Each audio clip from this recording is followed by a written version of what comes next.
Bismillahirrahmanirrahim. Assalamualaikum warahmatullahi wabarakatuh.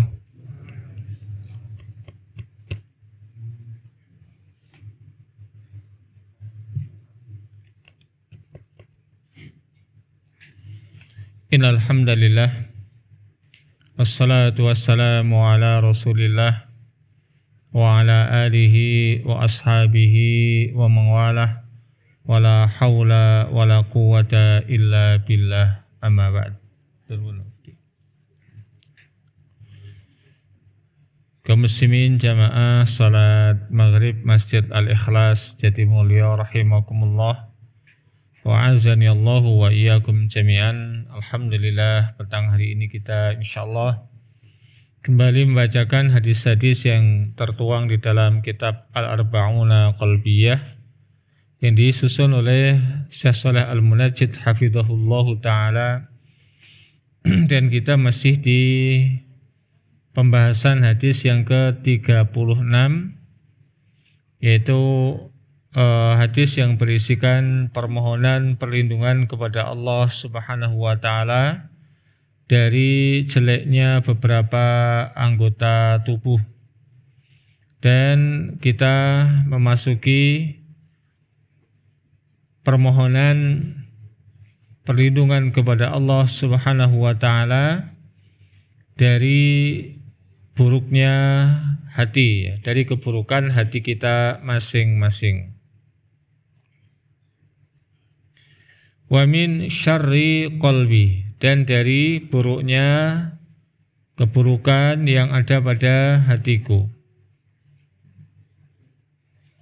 Wasyarul qalbi a'dhamu syarri, di mana keburukan yang ada pada hati seseorang ini merupakan keburukan yang paling serius, merupakan keburukan yang paling besar.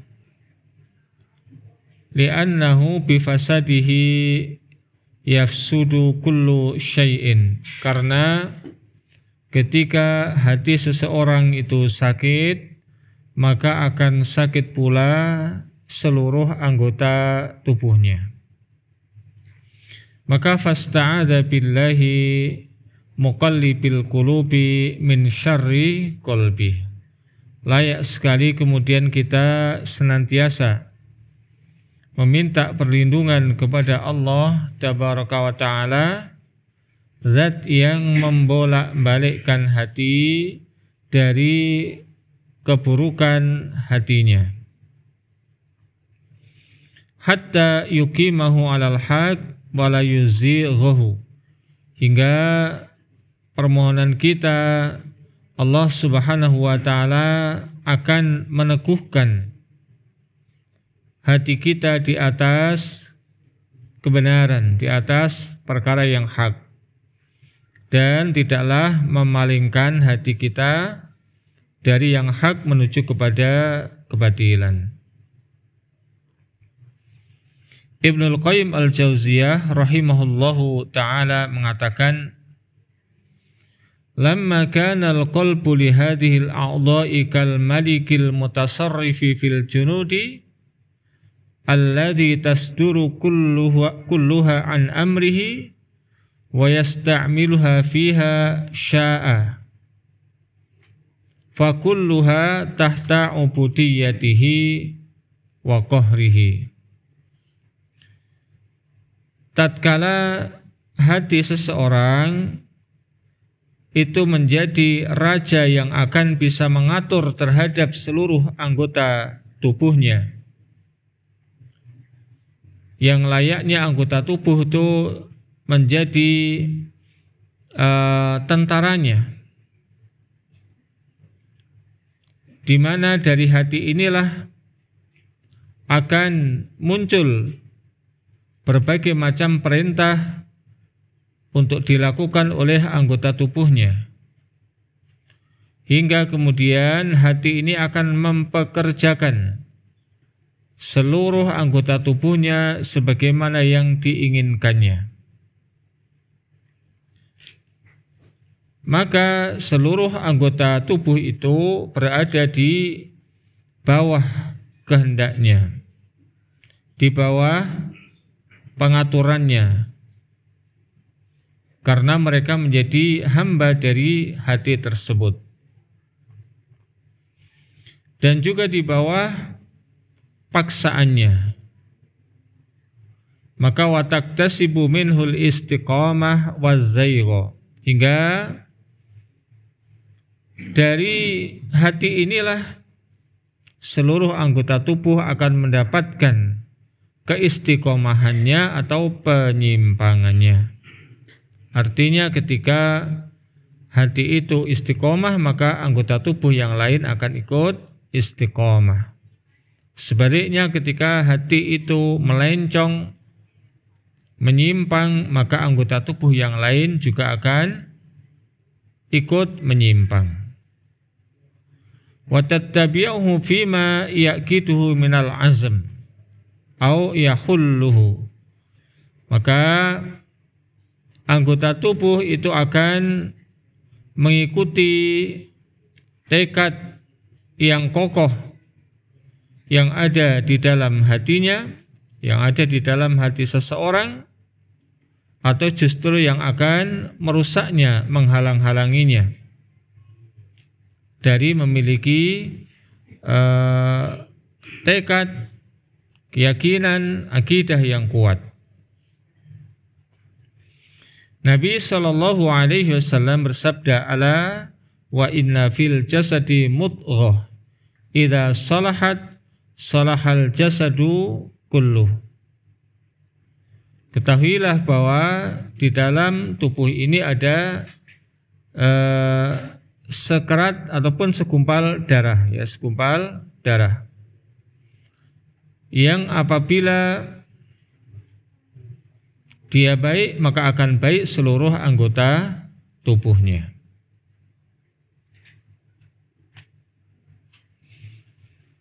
Fahuwa malikuha, maka hati ini menjadi raja dari seluruh anggota tubuhnya. Wahia al-munafidu lima ya'muruha bihi, maka seluruh anggota tubuh itu akan sami'na wa ata'na, menjalankan perintah-perintah yang diberikan oleh hatinya.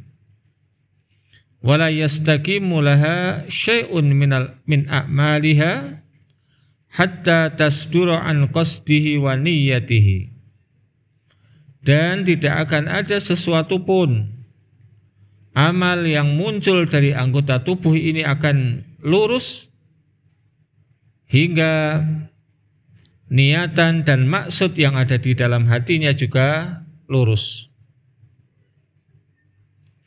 Wa huwal mas'ulu anha kulliha, maka hati ini akan ditanya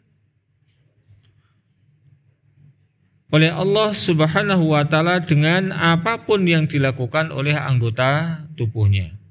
Ya, sebagaimana firman Allah Subhanahu wa ta'ala di dalam surat Al-Isra, kalau tidak salah ayat yang ke-36. Wala taqfu ma laisa laka bihi ilmun inna sam'a wal basara wal fuada kullu ulaika kana anhu mas'ula. Janganlah kalian mengikuti sesuatu yang kalian tidak mengetahui ilmu tentangnya. Sesungguhnya pendengaran, penglihatan dan hati akan dimintai pertanggungjawaban oleh Allah Subhanahu wa ta'ala dengan berbagai macam perkara yang dilakukan. Kana al-ihtimamu bi tashihihi wa tasdidihi aula ma'tamada alaihi sarikun. Maka konsentrasi untuk membenarkan hatinya, meluruskan niatan-niatan yang ada di dalam hatinya, itu lebih penting bagi seseorang yang ingin menempuh jalan dalam rangka untuk memperbaiki dirinya. Wan nadharu fi amradihi, kemudian seseorang berupaya untuk melihat, memeriksa, memperhatikan sakit-sakit yang ada di dalam hatinya berupa kesyirikan, kemunafikan, kekufuran, dan yang lainnya, wa ilajiha, dan kemudian berupaya untuk menterapinya, mengobatinya. Ini ahamma ma tanassaka bihin nasikun, merupakan perkara yang paling penting yang perlu ditempuh oleh orang-orang yang hendak menempuh kebaikan.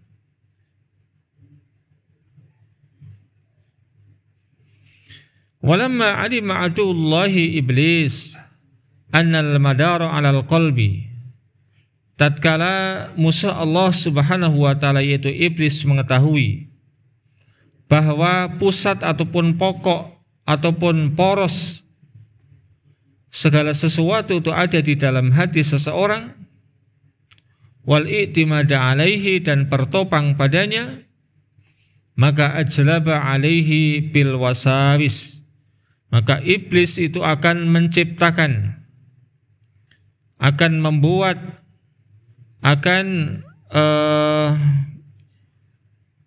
menerapkan padanya, pada hati tersebut, berbagai macam was-was, sehingga seseorang yang sudah berada di atas kebenaran pun dia akan dibikin was-was. Ini benar apa enggak ya? Penting enggak ya? Dan seterusnya, hingga Allah Subhanahu wa taala memerintahkan kepada kita, di antaranya dalam rangka untuk menjauhkan diri kita dari penyakit was-was itu dengan memperbanyak membaca al-mu'awwidzatain, yaitu dua surat yang merupakan permohonan perlindungan kepada Allah, Qul a'udzu birabbil falaq dan Qul a'udzu birabbin nas. Wa aqbala biwujuhi syahwati ilaihi, maka iblis itu akan menghadap kepada hati seseorang, menyodorkan kepada hati seseorang berbagai macam bentuk yang diinginkan ya oleh hati seseorang, ya oleh hati. Berbagai macam keinginan-keinginan. Itulah yang kemudian akan disodorkan, akan dipamerkan, akan dijadikan oleh iblis sebagai sarana untuk merusak seseorang dengan menawarkan berbagai macam perkara-perkara yang diinginkan oleh hati seseorang. Entah kemudian jabatan, entah kemudian perempuan bagi lelaki ataupun lelaki bagi perempuan, ataupun harta, tahta, dan yang lainnya. Itu akan disodorkan, dihadapkan kepada hati manusia. Maka mereka akan terus mengganggu kita ya dengan hal-hal semacam itu. Ingat, kalau kamu jujur, maka nanti kamu tidak kaya-kaya. Ya, kalau kamu tetap jujur, nanti ingat kamu akan dikucilkan oleh teman-temanmu yang lain. Ingat, kalau kamu jujur nanti akan hancur. Semacam itu yang kemudian terus dipakai oleh iblis untuk menggoda hati manusia. Ingat, nanti kalau kamu memiliki kedudukan yang tinggi, kamu menjadi DPR, apalagi menjadi presiden, kamu akan mudah untuk memperbaiki masyarakatnya. Kamu akan mudah untuk memperbaiki bangsa ini. Ya, sehingga orang dibikin supaya dia kepingin sekali menjadi pejabat publik ataupun menjadi anggota dewan. Ya, apa? Karena lewat situlah seseorang akan mampu memperbaiki keadaan. Tapi prakteknya ternyata tidak mudah. Bahkan wa zayyana lahu minal aqwal wal a'mal ma yasudduhu 'anit thariq. Iblis itu akan menghiasi dengan kata-kata yang indah, ya kayak tadi.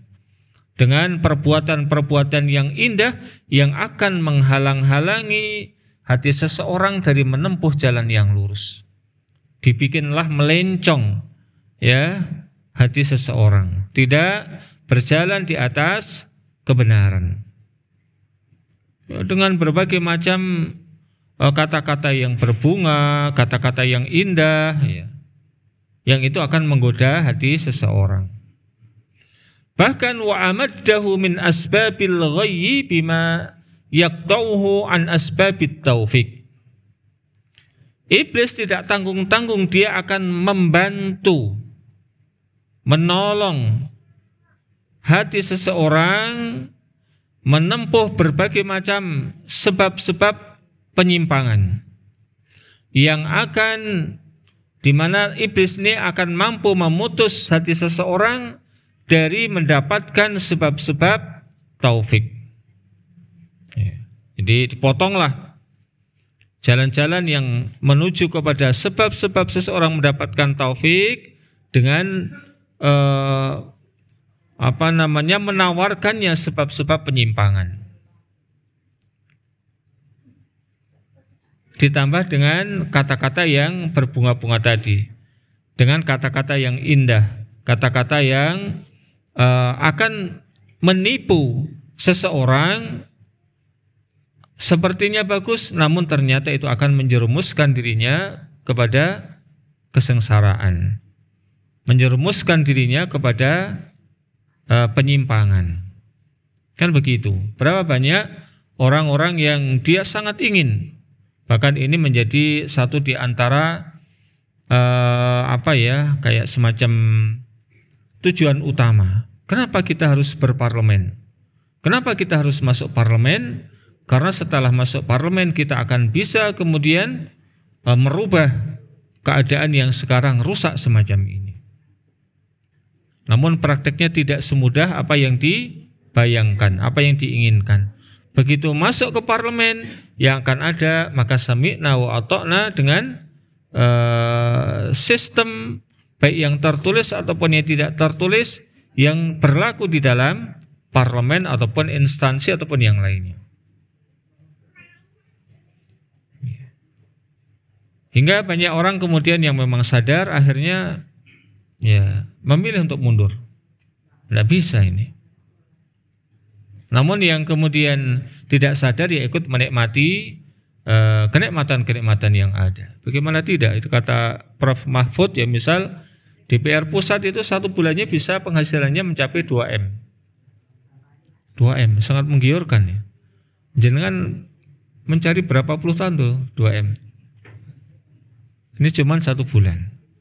Dan itu katanya belum termasuk amplop-amplop coklat katanya. Saya juga nggak tahu apa amplop coklat itu apa maknanya.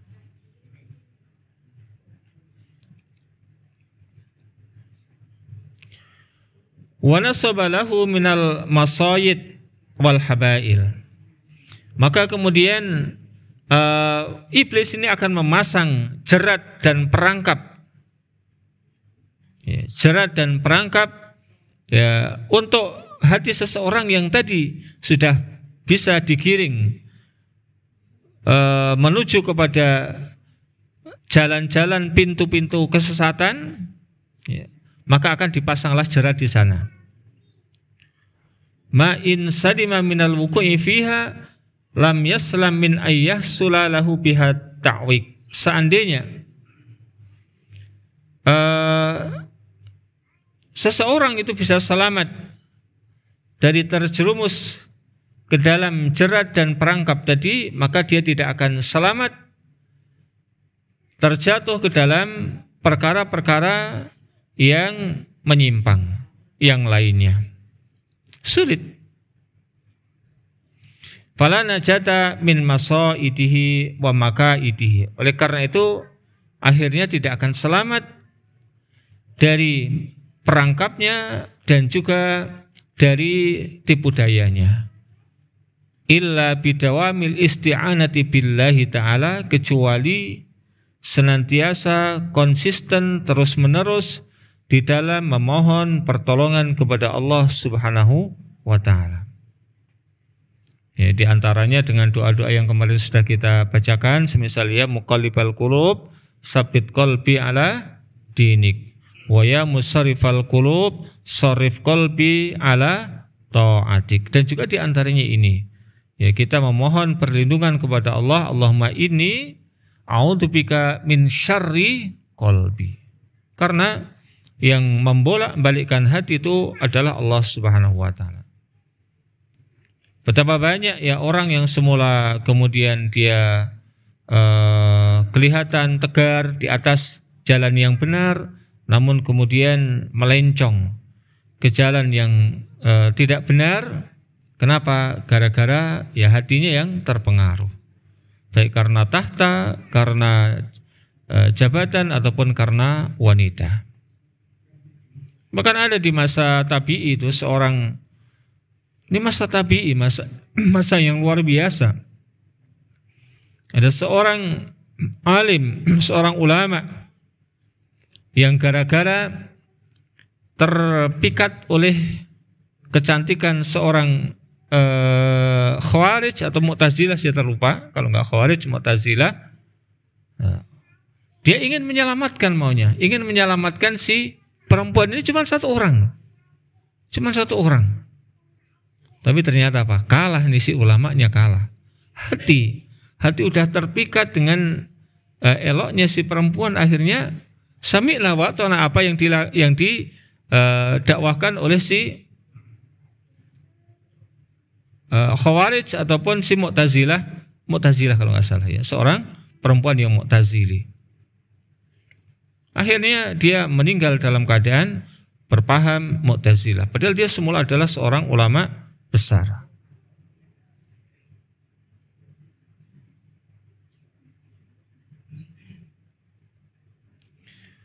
Wa ta'arud li asbabi maradatihi, dan kemudian terus berupaya menempuh sebab-sebab untuk mendapatkan keridhaan Allah Subhanahu wa taala.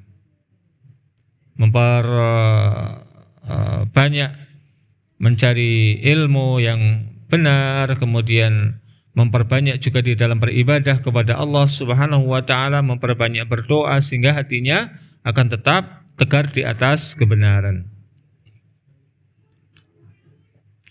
Wal tijail qalbi ilaihi, dan kemudian menyandarkan hatinya kepada Allah. Kayak tadi di antaranya, ya muqallibal qulub, kita jangan pede.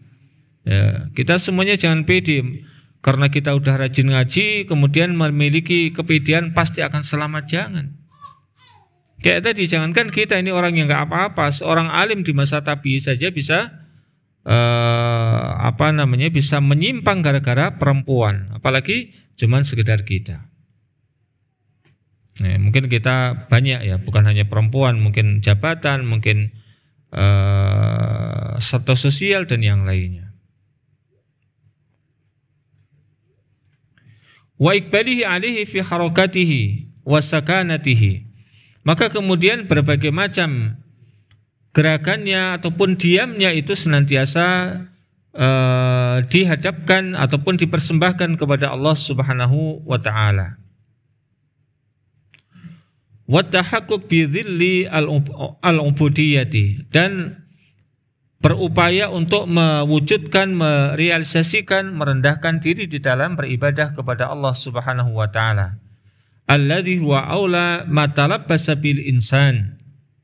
Ini merupakan perkara yang lebih layak ya, untuk bisa dilakukan oleh seorang manusia, liyahsulalahu dukhul fi dhamani, ya, untuk bisa mendapatkan keberuntungan berupa masuk ke dalam jaminan Allah Subhanahu wa taala, inna ibadi laisa laka alaihim sultan, sesungguhnya wahai hambaku, kamu tidaklah memiliki atas mereka kekuatan, memiliki kekuasaan. Maka fahadil idhafah hiya al-qati'ah bainal abdi wa bainasy syayatin. Maka penyandaran ini merupakan pemutus antara koneksi seorang hamba dengan syaitan. Berupaya untuk senantiasa mewujudkan, merendahkan diri di dalam beribadah kepada Allah Subhanahu wa taala tadi. Kemudian wa khusuluha yusabbibu tahqiqa maqamil ubudiyyati li rabbil alamin. Dan ketika seseorang sudah bisa mendapatkan jaminan daripada Allah Subhanahu wa taala ini akan menyebabkan seseorang mampu mewujudkan, merealisasikan untuk tetap tegar di dalam beribadah kepada Rabb semesta alam. Kemudian wa qauluhu wa min syarri manni, yakni farjahu. Dan ya Allah, aku berlindung kepadamu dari buruknya maniku. Maknanya adalah kemaluanku. Wa qaulu yakni farjahu, dan sabda beliau makna mani di sini adalah farjinya, yaitu kemaluannya. Tafsirun min ba'di ruwat, ya ini merupakan penafsiran dari sebagian perawi. Ya, mohon maaf, ini bukan dari Rasulullah SAW, namun ini merupakan penafsiran daripada sebagian perawi, yaitu orang-orang yang meriwayatkan hadis tersebut. Rentetan orang-orang yang membawa hadis dari orang yang terakhir kali mengeluarkan hadis ini sampai kepada Rasulullah SAW. Yaitu wahwa Sa'd bin Aus, namanya adalah Sa'd bin Aus. Wa indal Bukhari fil Adabil Mufrad, dan di dalam kitab Adabul Mufrad yang disusun oleh Al-Imam Al-Bukhari dikatakan qala Waqi', yang dimaksud sebagian ruwat di sini, pembawa hadis ini adalah Waqi'. Wallahu ta'ala, mungkin Waqi' namanya adalah Waqi' bin Jarrah, satu di antara gurunya Imam Asy-Syafi'i rahimahullahu ta'ala. Kata beliau, mani yakni az-zina, yaitu zina wal fujur, dan berbagai macam perbuatan dosa yang lain. Ya. Jadi mohon maaf, ini di dalam kitab Al-Adabul Mufrad yang ditulis oleh Al-Imam Al-Bukhari, beliau menukil perkataan Waqi' bahwa makna daripada mani di sini adalah zina dan perbuatan-perbuatan dosa yang lainnya yang menyebabkan seseorang mengeluarkan maninya.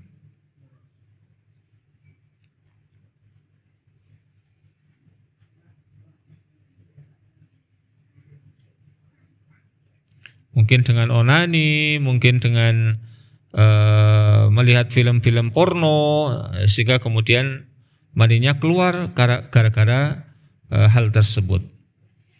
Wakila min syarri mani, dan ada yang mengatakan dari buruknya maniku adalah wa jam'ul maniyati, yaitu merupakan, ya, mani di sini merupakan kata jamak dari maniyah, yaitu min syarril maut, dari buruknya kematian.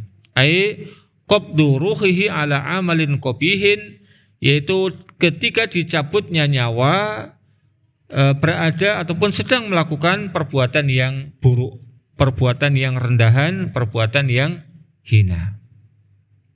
Ini sebagian para ulama yang lain memaknai wa min syarri mani, maknanya adalah min syarril mauti. Ya, aku berlindung kepadamu ya Allah dari buruknya kematianku nanti, yaitu aku berlindung kepadamu pada saat nyawaku, ruhku dicabut itu dalam keadaan melakukan perbuatan yang hina, perbuatan yang rendah. Ya, jadi kita berlindung kepada Allah dari melakukan perbuatan yang rendah pada saat dicabut nyawanya. Namun wa'alal awal al-azhar, namun boleh jadi pendapat yang awal itulah yang lebih tampak kebenarannya. Waqad qala an-nabiy alaihi salatu wassalam, di mana Nabi alaihi salatu wassalam bersabda, al-ainani zinahuma an-nadhar, dua mata itu zinanya adalah dengan memandang. Wal udunani zinahuma al-istima', dan kemudian dua telinga itu zinanya dengan mendengarkan. Wal lisanu zinahu al-kalam, dan lisan itu zinanya dengan berkata-kata. Wal yaddu zinaha al-batshu, dan tangan zinanya adalah dengan menyentuh, memegang. Warijlu zinaha al-khutta, sedangkan kaki zinanya Ya bentuk zinanya adalah dengan melangkah. Wal qalbu yahwi wa yatamanna. Adapun hati itu berangan-angan dan berkeinginan. Wa yusaddiqu dzalikal farju wa yukadzibu. Maka yang akan membenarkan ataupun akan mendustakan semua itu adalah kemaluannya. Adalah kemaluannya. Sudah pertama dengan sudah memandang, mendengarkan, lisan pun sudah berkata-kata, tangan sudah menyentuh, kemudian kaki sudah melangkah, hati berkeinginan, berangan-angan, namun ternyata tidak jadi melakukan. Apakah ada? Jawabnya ada. Contohnya adalah dalam kisah yang disampaikan oleh Rasulullah di dalam bab dalam bab niat. Ya, dalam bab niat kitab Riyadhus Shalihin yang ditulis oleh Imam Nawawi. Ya, ada di sana 3 orang yang sedang melakukan safar, kemudian istirahat di dalam gua dan guanya tertutup, pintunya tertutup batu yang besar. Satu di antara mereka adalah ada seseorang pemuda yang dia selama sekian lama itu menggoda sepupunya, namun tidak pernah berhasil. Menggoda ingin melakukan hal itu, ya tidak pernah berhasil. Sampai pada suatu saat masa paceklik, maka si perempuan ini terpaksa dia pinjam uang kepada si pemuda dengan kompensasi mau digituin. Namun kemudian di saat si pemuda ini yang sudah sangat ingin, sangat menggebu-gebu, sudah berada di atas perempuan tadi, tinggal hanya farjinya, kemaluannya yang membenarkan akan keinginannya itu, tapi dia ketika mendengarkan ucapan si perempuan sepupunya tadi yang mengatakan janganlah engkau robek, janganlah engkau hancurkan kehormatanku kecuali dengan menikah, maka si laki-laki ini tadi lari, tidak jadi melakukan perzinaan. Maka yang kemudian akan membuktikan zina sesungguhnya ataukah tidak adalah kemaluannya. Hadis riwayat Imam Bukhari dan Imam Muslim. Ibnu Allan rahimahullah ta'ala mengatakan wa min syarri manni bi an uqi'ahu fi ghairi mahallihi. Kata beliau, permohonan perlindungan dari buruknya mani maknanya adalah seseorang itu menempatkan mani itu bukan pada tempatnya. Au yuqi'ani fi muqaddimati zina minan nadhar walamas wal masyi wal azm wa amsadi dzalika, atau menempatkannya atau dia seseorang berlindung kepada Allah Subhanahu wa taala, ya jangan sampai kemudian menempatkan dirinya ya ataupun membuat dirinya melakukan berbagai macam perkara-perkara yang menjadi pemula daripada adanya perzinaan. Jadi kita berlindung kepada Allah Subhanahu wa taala agar Allah juga tidak menjadikan kita, menempatkan kita pada posisi melakukan berbagai macam perkara yang merupakan pendahulu daripada terwujudnya perzinaan. Entah memandang, entah menyentuh, entah berjalan, entah kemudian keinginan yang kuat ataupun yang lainnya. Dari Sahl bin Sa'id As-Sa'idi radhiyallahu taala anhu, dari Rasulullah sallallahu alaihi wasallam bersabda, man yatman li ma baina lihyaihi wa ma baina rijlaihi atman lahul jannah. Barang siapa yang menjamin diriku dengan apa yang ada di antara dua lihyahnya, ini lihyah adalah tulang rahang, ya. Di barang siapa yang bisa menjamin untuk diriku apa yang ada di antara dua tulang rahang, berarti apa maknanya? Lisannya. Dan bisa menjamin apa yang ada di antara kedua kakinya, apa? Kemaluan. Maka aku jamin dirinya mendapatkan surga. Artinya menjamin di sini apa? Barang siapa yang bisa memberikan jaminan kepada Rasulullah untuk tidak menyalahgunakan lisannya dalam perkara-perkara yang bertentangan dengan syariat dan bisa menjamin kepada Rasulullah ataupun untuk Rasulullah apa yang ada di antara dua kakinya dengan tidak memperlakukannya dalam perkara-perkara yang bertolak belakang dengan syariat Allah, maka Rasulullah menjamin orang tadi layak mendapatkan surga. Terakhir dalam hadis ini komentar Ibnu Battal rahimahullah ta'ala, aksaru bala'in nasi min kibari furujihim wa alsinatihim faman salima min darari hadaini faqad salima wa kana an-nabiyyu sallallahu alaihi wasallam kufailan bil jannah. Kebanyakan bala musibah yang menimpa manusia itu adalah dari sudut pandang ataupun dari sebab kemaluannya dan sebab lisannya. Maka barang siapa yang selamat dari bahayanya dua benda ini, yaitu lisan dan kemaluan, maka dia akan menjadi orang yang selamat, di mana Nabi alaihi salatu wasallam menjamin orang tersebut dengan surga.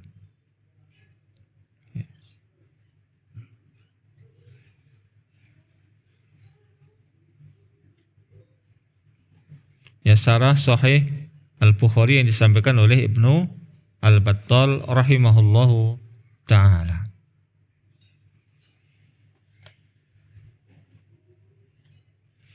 Dan ternyata memang yang bisa terjerumus ke dalam rusaknya lisan dan kemaluan ini bukan hanya orang kaya. Memang meskipun orang kaya itu akan lebih memungkinkan untuk melakukan hal itu dan bisa lebih cantik melakukannya, nggak ketahuan banyak orang.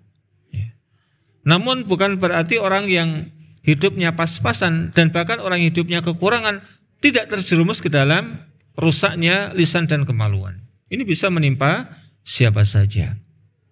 Artinya siapapun di antara kita, entah yang orang biasa ataupun orang yang memiliki tahta, barang siapa di antara kita bisa menjamin selamatnya ya dua anggota tubuh ini, maka Rasulullah menjamin kepada kita semuanya akan surga Allah Subhanahu wa ta'ala.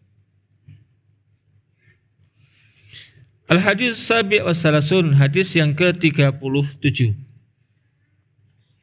An Abi Ainabah Al-Khawlani radhiyallahu ta'ala anhu anin Nabiyyi sallallahu alaihi wasallam.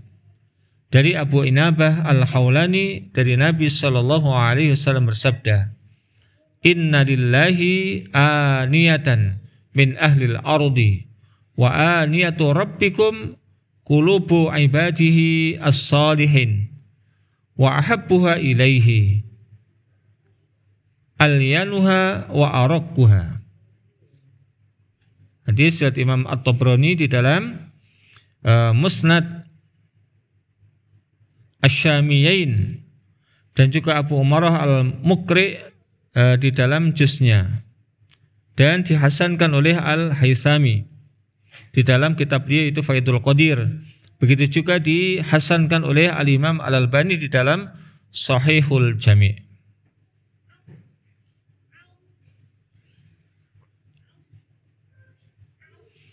Sesungguhnya Allah Subhanahu wa ta'ala memiliki aniyah, ya.